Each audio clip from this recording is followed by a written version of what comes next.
نقش هنر و هنرمندان در شکل‌گیری نهضت سبز مردم ایران چگونه بوده؟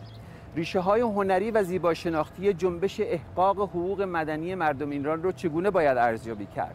سلام، من حمید دباشی هستم از نیویورک و این برنامه شما هفته سبز.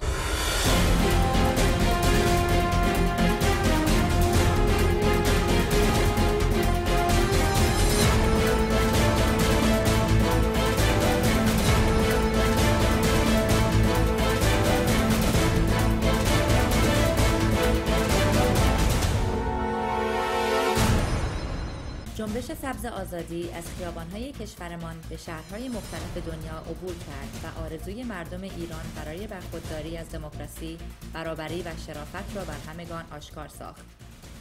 انرژی و خوشبینی جوانان به همراه عقلانیت و تجربه فعالان اصلاح طلب سیاسی، جنبشی عاری از خشونت را ایجاد کرده است که اجازه خاموش شدن را نمی‌دهد. روز قدس امسال با حضور میلیون‌ها تن از مردم شجاع و آزادیخواه وطنمان یک بار دیگر به دولت ثابت کرد که سبزها پایدار می‌مانند. شروع سال تحصیلی جبهه جدیدی را برای مقاومت ایجاد کرده و این بار دانشجویان هر هفته در محوطه دانشگاه‌ها شعار سر می‌دهند. دانشجویان نه تنها از دستورات برای ساکت ماندن سرپیچی می‌کنند، بلکه آن دسته از مقامات دولتی را که در دانشگاه‌ها حضور می‌یابند حو می‌کنند. میرحسین موسوی در اولین مصاحبه تصویری خود پس از انتخابات گفت: فقط زمانی می‌توانیم از این بحران نجات پیدا کنیم که دیگر آن را بحران دانیم و مردم را آشوبگر دانیم. طرفداران جنبش سبز با بی‌توجهی به تکنیک‌های سرکوب کننده دولت نه تنها اقدام به نوشتن شعارهای سبز روی اسکناس‌ها، دیوار و سبز کردن نمایشگاه مطبوعات تهران نمودند، بلکه در حال تدارک برای حضور سبزی دیگر در روز 13 آبان هستند. بنابراین چه از طریق سخنرانی‌ها، مقالات، موسیقی و یا هنر، اعضای جنبش سبز به تلاش خود برای رسیدن به آزادی‌های مدنی در ایران ادامه می‌دهند. حال این سوال باقی می‌ماند که رژیم حاکم ایران تا چه زمانی خواهد توانست صدای مردم را نشنیده بگیرد. یکی از مهمترین بخش‌های برنامه هفته سبز علاوه بر مرور بر حوادثی که در هفته گذشته اتفاق افتاده، گفتگوی ماست با روشنفکران، هنرمندان، فعالین سیاسی، هر کسی که به هر نحوی ممکنه به شرایط موجود ایران علاقه داره و دنبال میکنه و سهمی داره و دخیله. برای اولین برنامه‌مون برای من بسیار بسیار باعث خوشبختی و افتخاره که دوست قدیمیم خانم شیرین نشاط، هنرمند ایرانی که سالها مثل من در نیویورک زندگی میکنه، دعوت ما رو پذیرفته. ضمن تبریک مجدد بابت موفقیت در ونیز که جایزه بهترین کارگردانی رو برای فیلم زنان بدون مردان بردی، خیلی ممنونم که آمدی به برنامه‌مون. سوال اولم که میخوام ازت بپرسم در واقع درباره ارتباط بین هنر و اجتماع. میخوام ببینم که تو چی جوری رابطه رو میبینی بین هنر خودت در وهله اول در عرض 2-3 دهه گذشته و استنباطی که از جنبش سبز داری. والا اول باید با این شروع کنم که من شخصا به عنوان یک ایرانی و یک آرتیست هیچ وقت نتونستم مسائل سیاسی و شخصی و روانی خودم رو جدا کنم، به خاطر اینکه ما همه ایرانی‌ها به یک نحوی زندگیمون با مسائل اجتماعی سیاسی خیلی ارتباطی داره که اگرم بخوایم یه مقداری فاصله ایجاد بکنیم نمیتونیم. بنابراین اون حرفی که داریم بزنیم تو کارهای هنریمون به هیچ وجه اونم نمیتونه جدا باشه از حقیقت سیاست. بنابراین به نظر من هنرمند یک طوری ایده‌ای که ربط مسائل سیاسی داره، میدونی یه حالتی بافته شده در فکر و ذهن و روحش، دیگه اونطوری نیست که استراتژی داشته باشه. بعد وقتی که میرسی به فرم کار و اونطوری که تو میسازی، مسائل احساسات، مسائل سبک بیان، مسئله شعر، مسئله راهی که تو میتونی مسائل سیاسی رو بیان بکنی که شعار نیست و یک طوری روی تماشاچی تو میتونه اثر بذاره که یک سیاستمدار یا یک آکادمیک نمیتونه بذاره. کار روی فیلم زنان بدون مردان رو تو موقعی شروع کردی تقریبا 6 سال پیش که هیچ خبری از این نهضت نبود. الان که داشتی مراحل آخر فیلم رو انجام میدادی، ارتباط بین فیلم و نهضت سبز رو چگونه میدیدی؟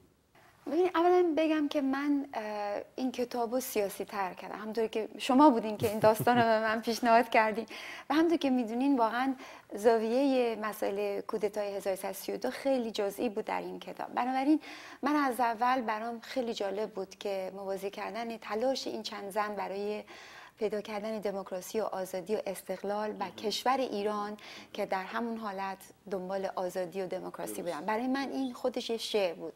من این مسئله رو از اول دنبال کردم و سعی کردم فیلمی بسازم که آخر سر که تماشاچی میره بیرون این رابطه بین این زنها و مملکت ایران رو حس بکنه که هر دو دنبال یه چیز هستن، زنها دنبال آزادی و مملکت ایران برای دموکراسی.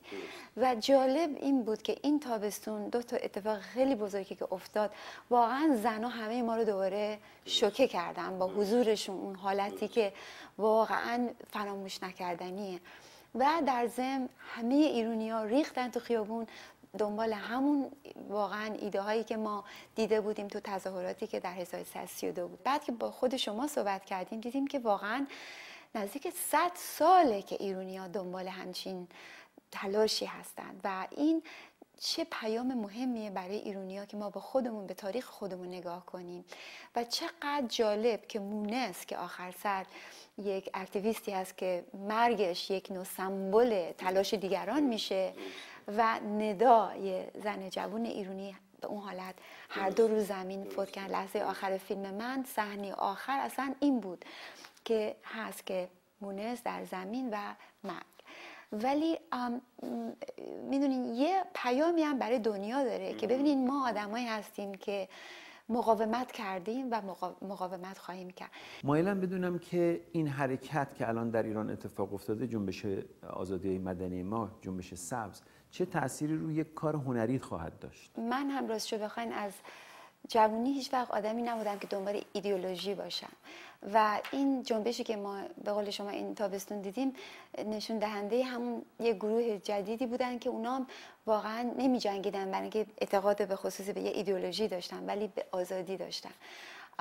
و یه چیز دیگه که خیلی برای من جالب بود لطافت زنها و اونطوری که حتی میدونی اونطوری که خودشون رو نشون میدن با کمال زیبایی، مثلا با آرایش و فلان و اینا، که میدونین سیاسی بودن میتونه یه طوری دیگه آدم باش روبرو بشه، میتونه یه بخش مثل غذا خوردن آدم. ما مجبور نیستیم که یه مدلی با خصوصی لباس بپوشیم و صحبت کنیم و زندگی کنیم که دیگران فکر کنن ما سیاسی هستیم. یکی از خوشبختی های جامعه معاصر ما در واقع اینه که از هنرمندا داره استفاده میکنه.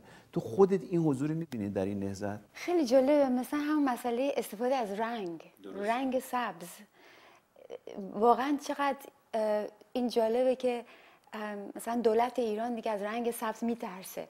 مثلا باورتون میشد که مثلا همچین چیزی باشه که یه رنگ، یه سمبولی باشه که مثلا من الان دستبند سبز بستم، میدونی اونا یه طوری از من احساس چیز کنم بهتر.